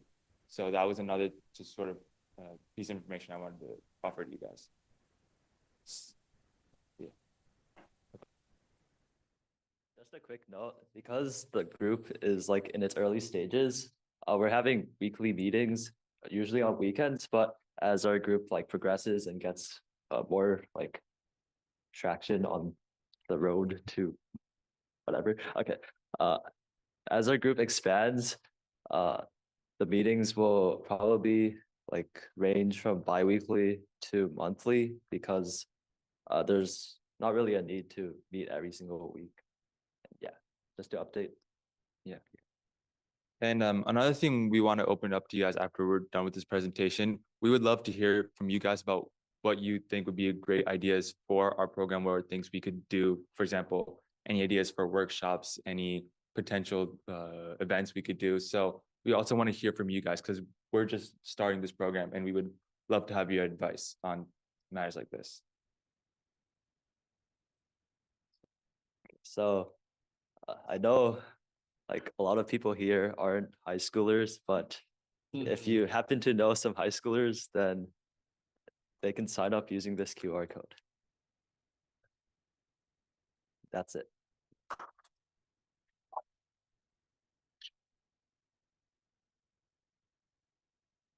Comments or questions from the members?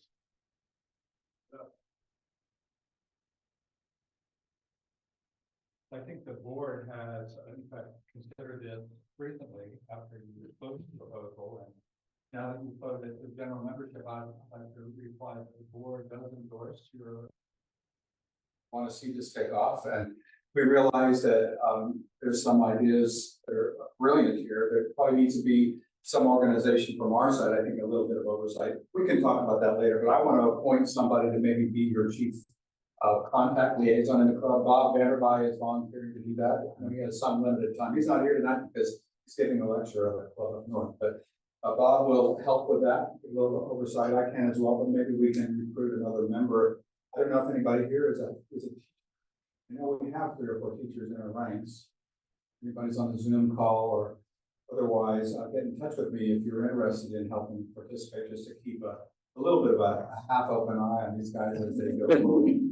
That would be wise, but no, it sounds great. I also know Bill Murray, our outreach chair, is very interested in your proposal. I don't know if Bill's on the Zoom. Bill, if you are, speak up. Are you? Let's see here. I think he was, Bill is online, yes. Yeah, Bill is our outreach coordinator and sets up our activities with various and sundry outside. Bill, can you incorporate this team into your larger view of things? I've asked him to unmute. So, I think it works well with the Stonebridge Science Fair that we're going to do on the 13th of November, I think is the date for it. I mean, I think I have generally positive views of everything that they're doing and everything that they want to do. And I think we can incorporate it with a lot of public events we hold, especially out at the observatory. There may be ways to connect through the Trenton State Museum Planetarium as well. That's something we could explore. That's a good connection. Our liaison with them, but all of us have some experience with that. So there's something we can talk about. I say carry on, guys.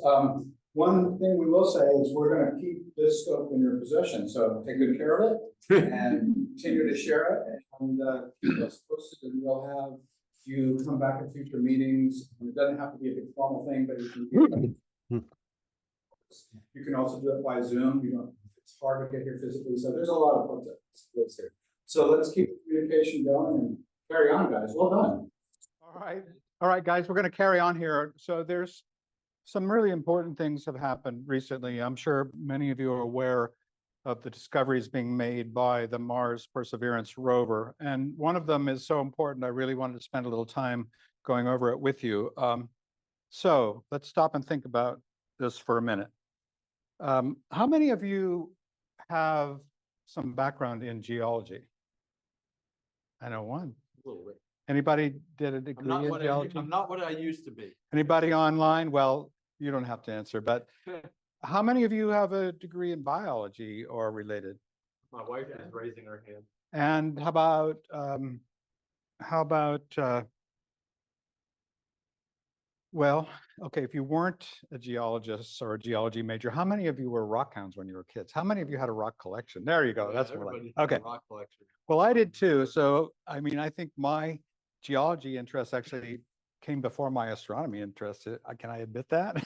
Yes. And I have an extensive collection of rocks at home, some interesting ones that maybe someday we can do a field trip and look at them. But one of them really connected with me when I started reading the paper describing Perseverance's findings. So I want to tell you, in this little can, I'm going to pull out a specimen that I pulled out of my collection.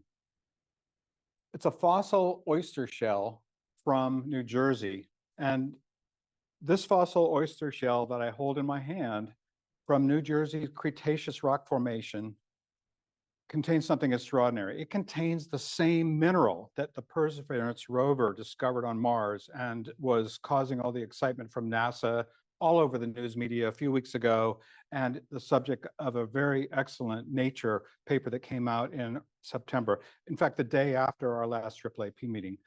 You can't see it here, but I'll show you some images. The blue-black spots on the inside of this fossilized oyster are the mineral vivianite. I'm convinced of it on a number of reasons. And this might also be one of the most significant mineralogical discoveries in the search for ancient life on Mars, which is a mouthful to say this. So this is images of the oyster shell that I just showed you. And the inside layer has this pattern of these dark blue-black crystalline structures, which turns out to be ferrous phosphate, vivianite. And this mineral forms during the process of fossilization, which is technical term diagenesis, that is caused by iron-rich waters interacting chemically with phosphate in solution. The phosphate is coming from decomposing organic matter in reducing or oxygen-depleted environments. And such a series of fossils are known to be found in the Cretaceous outcrop belt which is this band on this map in New Jersey, and a fairly famous one at some places. Maybe some of you know about Big Brook. There's a park up here where you can actually collect this kind of fossils. Mine came from down closer to Mount Laurel, but these are buried strata that come to the surface in some areas, depending on erosion or maybe construction projects where we can find these. And it's indicative of the conditions that existed 70 million years ago. And we want to draw a parallel now. I'm drawing a parallel with the Mars rover findings. So let's talk about vivianite just for a moment. Its chemical formula is shown here. Importantly, it's the reduced form of iron. It's ferrous iron, not ferric. It's not the rusty iron that you see in the dust all over the sands and the surface of Mars. It's the oxidation state +2. And it's a dark blue to nearly black. Vivianite is metastable, and it itself oxidizes and gets darker if it's exposed to air. When I zoomed in using a little digital microscope I have at home, you could see more clearly these black-blue nodules intermixed with some golden nodules, which turns out to be probably pyrite, which is iron sulfide, another mineral that can form under similar conditions if sulfide is present. But these dark blue-black specks that you can see here are nodules of vivianite. And so the connection now is between what the Mars Perseverance rover has found. And the big deal making the news, and the point of many points being made in this Nature paper that I'm now going to describe, is the finding of vivianite is hugely significant on Mars. So they're studying a number of rocks that they're finding in a formation, especially focusing on one called the Chayava Falls rock. And they use these clever names based on geological features around Earth. So you'll see these names that they sound silly until you get used to them. They have to name them something, and it's probably better than A, B, C, D. So it's that arrowhead-shaped rock. This is a selfie taken by the Perseverance rover, and it's kind of cool how they can do this. It's a trick of stacking, so you don't see an arm coming out from the rover, but there's nobody else back here holding the camera. So you think about how they do that. It's very clever. It's very clever. Right. Little green man. So where on Mars is this crater where this discovery is being made? So if you look at the image of Mars, like we see in our telescopes, I wish, this Jezero crater is over in the upper left. You can see where it is on the map. And the images taken by the Mars Reconnaissance Orbiter have really enabled much of this kind of science to go for. I think you're aware of the Mars Reconnaissance Orbiter that's going around the planet, and this is the base from which all the data comes up from the surface and the processing, and it has cameras. So this is what the Jezero crater looks like. It's an ancient, billions of years old crater, but they noticed early on that there were some really interesting features of it. This is why they chose this region to land this Mars 2020 project. And those features were very consistent with water flowing out of a basin, basically rivers that existed in Mars billions of years ago. And the point of it is here, if you just look at the part that I've circled, this is the path that the rover took over many, many months. And 1,000 sols later, they find themselves here where they wanted to be, as well as down here. And these particular locations were ones that are in types of geological strata that are indicative of effluvial deposits where rivers flowed through, and mud and silt and sand got washed up and compacted against the other rocks around it. A very choice area to do deeper studies to try to see if there's any evidence of fossils, which is NASA's prime driver these days. The bottom image is kind of a lookout, a wide angle view of what it looks like on the surface of Mars. Now, this particular paper in Nature, Hurowitz et al. Is the first author. He's actually at SUNY, Stony Brook up on Long Island, and he's a geochemist, a geologist, and the team was the Mars 2020 team, so a lot of people involved with NASA and so forth, but he and his team at SUNY and others, he's like the deputy chief scientist for this portion of the project. They wrote this paper very cautiously and very calmly and collectively, but the claims that I'm going to show you that come out of it are astounding. I'll point out that you can analyze this paper yourself because unlike most Nature publications, this is in open press. They knew that this would be hugely important to the general public. So you can actually go to Nature, just search Hurowitz Mars, and you're going to find this paper, you can get the full length paper and you can go through the detailed figures. And this is one of the most interesting papers I've read in many years. And there's a supplemental section that you can click on a link and it takes you to stuff that's not actually published in the primary publication. A lot of papers are doing that this day, so they can include data that's just too much for the major publication, and pull up that document and get to the primary data that lies behind the conclusions that are being made here. So Jezero Crater's Bright Angel Formation, who's been to Grand Canyon? Bright Angel, right? That's one of the trails. Has ancient mudstones in this particular region at the crater's edge, and they were deposited in ancient flowing rivers and lakes when Mars had liquid water on its surface. So this is something that, this is not fantasy or science fiction or conjecture. We know Mars had a lot of water in its surface in its early days. Something happened in its genesis through the years, through the decade, through the eons, I should say, through the millennia, that it diverged from Earth. But in its early days, it was very much like Earth. So this Tayaba Falls rock, looking close up, shows organic carbon-bearing fine-grained mudstone, and that's that brownish tan background. So that basically looking at that arrowhead-shaped rock, and it's just like that middle section is what we're talking about here. So this whole thing is about 1 meter plus in diameter. We're looking at this section here, so it's probably 6 inches across in this screen here.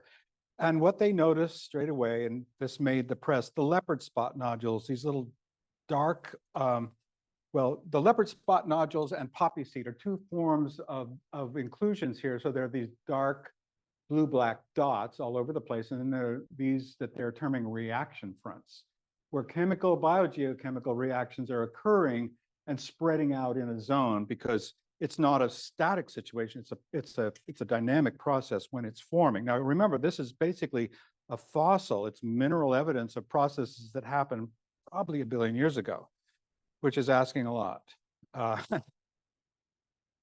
More close-ups here, and you can see the pattern that they have done a lot of studies using multiple instruments on the Perseverance rover. So if you pull the paper up and look at the instrumentation, the armamentation is truly astonishing for an instrument, for a device that's 300 million miles away from us on the surface of Mars, sending radio signal data back to us, and yet they're carrying out these kinds of studies, including X-ray fluorescence, including Raman spectroscopy, types of technologies that exist on Earth, but now being done on the surface of Mars, to come up with some of the data that is suggesting now certain important conclusions. So one is contained in this slide.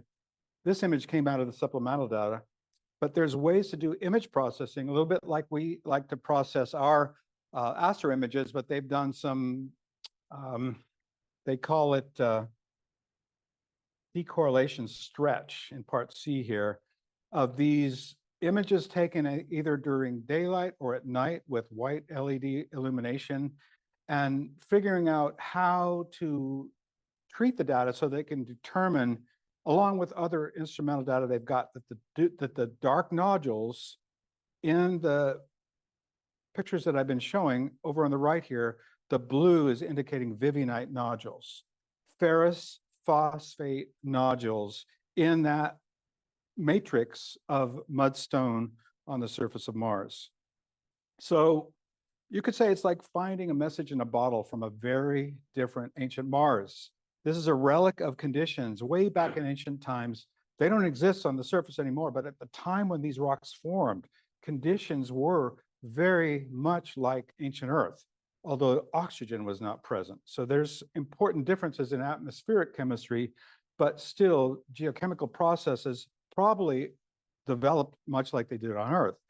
So the Bright Angel Formation has sedimentary rocks deposited from water under habitable conditions when temperatures were moderate. And as I was saying, Mars' surface today is highly oxidizing. There are no environments where reducing conditions predominate. So that means that you can't form these kinds of crystalline chemicals on the surface of Mars today, because oxidation due to chemical components in the rocks themselves will completely oxidize anything in its vicinity. You've read about perchlorate on the surface of Mars. It's like a bleach type oxidant, super strong oxidants all over the place. And yet these geochemical reactions required reducing conditions to form. So it shows that ancient Mars had heterogeneity in its redox conditions, and it had zones where reducing conditions, chemically reducing conditions existed. And that is actually consistent with a biotic that is a microorganism or other life form in its origin. So I'm just showing you side by side my New Jersey 70 million year old oyster shell on the right and the Chayava Falls rock from Mars. And you can see general similarity. And the point of it is that the Vivianite nodules form in these little clumps, these little patterns. And that's very consistent with microbial origin. We know these had a microbial origin. And the chemistry of how those microbes do this is, whoop, don't break it. That's a $1 million break. The chemistry of these is pretty well understood on Earth. Of course, we don't know exactly how we can apply that to the chemistry on the surface of Mars, but that's the point of the paper, to raise these conjectures. So the critical pattern is that Vivianite and other minerals that we don't really need to discuss right now, but Vivianite and importantly, organic carbon, which is in the paper, and they've shown their methodology, they are detecting organic carbon in the rocks in that brown matrix surrounding the dark nodules. They have localized carbon, organic carbon, by the types of bonds using Raman spectroscopy. And I don't want to go off a deep end here, but there's a lot of biogeotechnology and optical imaging technology that can lead to profound conclusions here. So importantly, the less oxidized rocks, if they compare the patterns across different regions where the rover is going across and it's doing these studies in different regions, they're finding that less oxidized rocks have more Vivianite. This is opposite of what random chemistry would produce. Now, it may be hard to get your mind around what are they really saying by that, but the point is the pattern is not random and it is not consistent with natural chemical processes as far as we know them. We don't see how these types of specific localized reactions can occur in the locations where they found them if it was only due to abiotic chemistry. So the data, in the opinion of Hurowitz, and you can listen to interviews, he's on podcasts now, you can pick up science interviews and hear him talk, and he's saying, you know, they're really careful because they knew you don't go out claiming, like Sagan said, you know, extraordinary conclusions require extraordinary evidence. They're not making a conclusion that this is evidence of fossil life, but they're saying the null hypothesis doesn't fit. The null hypothesis is that it is not a biotic process, that it's purely chemistry. There are several, basically all the data are pointing in the other direction. And they're saying that this warrants consideration as a potential biosignature of early life that formed on Mars long ago.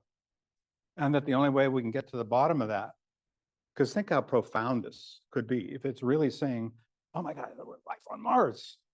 And we don't really know more than to say that the rover has found evidence that's consistent with early life. And the only way we're going to get to the bottom of it is that we have to do the Mars rock sample return mission that you've heard in the news that perhaps got axed by the powers that be, but game isn't over yet. And findings like this might be what it takes to turn the tide on funding a project to go back to Mars and to retrieve these samples and bring them back to labs like here at Princeton, where you have billion-dollar laboratories capable of doing mass spectrometry and electron microscopy. And you can think of the technology that could be applied to the analysis of these samples. And the beauty is they have a sample right on top of the pictures that I was showing you and elsewhere. There's like 32 samples in the cache already. One more point in passing. This club brings in a lot of cool speakers. Do you guys remember back in the days when, oh, now I'm forgetting our program chair's name. Oh, good, Rex. Victor. No, sorry. Honeybee Robotics. Did anybody do the field trip to Honeybee? So Honeybee Robotics is a company up in New York City that actually designed and manufactured the drills and the cutting devices that are on this rover. And it was years ago. Ken Kramer, sorry, our friend Ken Kramer, a very colorful individual, but Ken was a real enthusiast for NASA projects and set up a field trip. And we had the speaker here. The company that designed and manufactured the drills and cutting devices that are on Perseverance right now. And in this paper, you see all these circular marks and some of the other pictures I'm not showing. And it's like Honeybee Robotics drill did that. Anyway, a lot of possibilities here, but I would have to say what turned my head was holding a sample in my hand and thinking that this process might have occurred on Mars a billion years ago.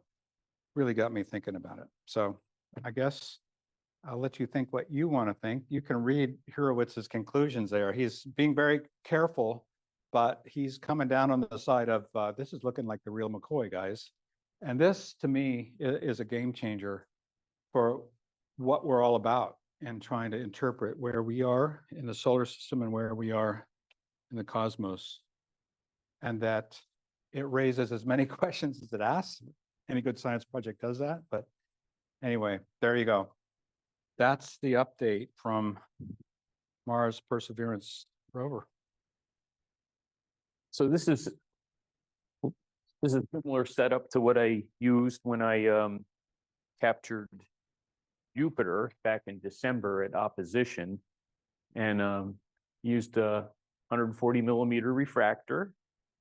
We set everything up well before dark. This time I used a camera with smaller pixels. This is an ASI 678 camera, 2 micron pixels, uncooled. And this particular scope, there's more technical stuff here we won't get into, but anyway.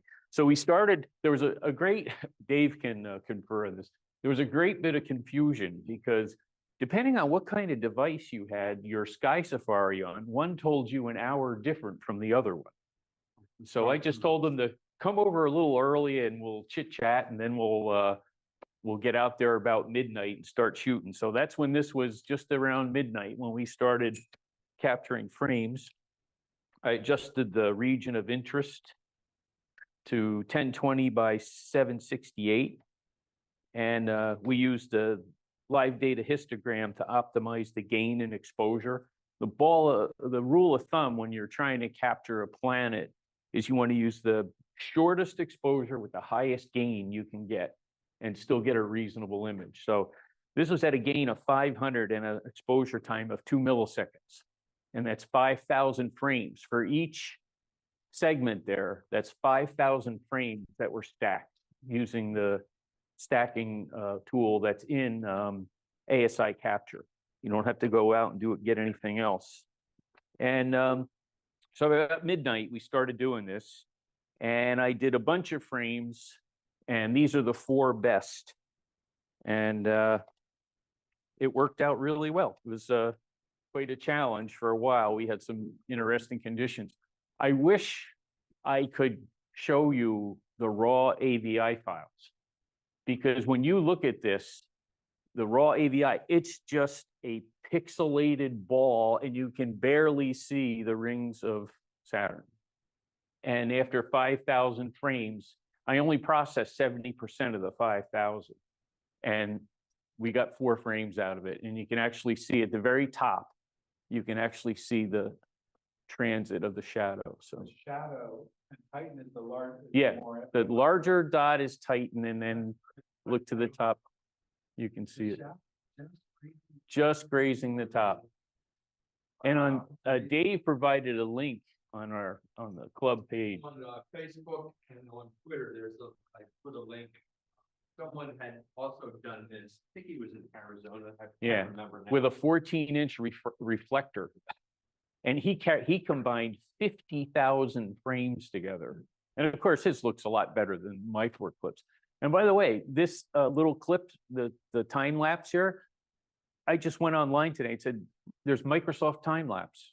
And you just drop your individual JPEGs on it and stack away and set the frame rate and everything else. So this is a freebie. Yeah, size stackers? Yeah, to get the stacks, right. I mean, So- what what Tom did was just, I mean, very fortunate. We never expected No, this to come out. And we also had a C8 on a manual mount. its name is Ugly Orange. It's the one we got. It was a It's- donation yeah. and Tom cleaned it up, but so we were looking for it visually, and I think we could say we could see the moon, but Yeah. we could not detect. Could not see the shadow, We yeah. could not see Yeah. the shadow because of, atmospheric and your eyes aren't stacking. Yeah. So, but it was fun. Yeah. I'm so glad we did it. Yeah, I was glad they came over because they kept egging me, come on, keep going. Take do it. another Take another, 750, grab another take another frame, 5,000 grab more frames. frames. So it's kind of interesting, like in some of the earlier stacks, I played around with the region of interest and I settled on this because it was a pretty good compromise of, all right, it's not getting pixelated. I didn't play with binning or anything like that, but the region of interest really makes a big difference. So that was pretty neat. Was Saturn pretty high overhead when you were picking these? Ooh. It's still not that Yeah, high. it was up around over 35 degrees around there. So it was The still, only thing that was gonna kill us was this house. Eventually. yeah, When it eventually. hit the house. So this was done on the 5th and 6th. So we started, midnight of the 5th into the 6th. You guys wind up getting home around what, quarter I to was 2? dead on Monday. I was white. Yeah. Also, it's amazing how thin the rings are. Yeah. What really got me was like how quickly based on our rotation, the rings moved through their plane. This is all in about like maybe 10 minutes, 15 minutes. Yeah. They rotated. When you start out, they're this way, and then by the end, after it goes past the meridian. This is a alt-az mount, an IEQ 45 Pro, but it's set to alt-azimuth. I do all my EAA alt-azimuth. And it's on the pier that I got from you. That works out very well. Wow, this is cool. Yeah, it was pretty neat. Let's see.